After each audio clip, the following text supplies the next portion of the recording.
मोअज़्ज़िज़ सामाईन, तो कैसे हैं आप? उम्मीद करता हूँ आप सब भाई खैरियत से होंगे। आज की ये वीडियो उन भाइयों के लिए है जिनको दांत के दर्द का मसला रहता है। आज की वीडियो उन दोस्तों के लिए है। तो चलते हैं वीडियो की तरफ।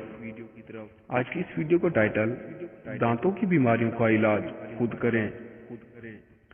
हरड़ को कूटकर चूरन बना लें। इस चूरन से मंजन करने से दांत साफ हो जाते हैं। नंबर 2, दांतों को चमकाने के लिए इन पर ग्लिसरीन लगाएं, फिर हल्के गर्म पानी से कुली कर लें। नंबर 3, सोंधा नमक फटकड़ी मिलाकर मंजन करने से दांतों में सख्ती आती है। नंबर 4, दिन में 3 बार टमाटर का रस पीते रहने से खून रिसना बंद हो जाता है। नंबर 5, सरसों का तेल नाक के एक नथने से सूंघने पर दांत का दर्द गायब हो जाता है।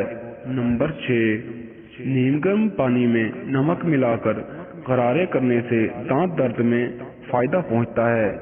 तो दोस्तों, आज की ये थी हमारी एक छोटी सी वीडियो। अगर आपको हमारी ये वीडियो पसंद आई हो तो वीडियो को लाइक कर दीजिए और चैनल को सब्सक्राइब कर दीजिए। तो मिलते हैं अगली वीडियो में।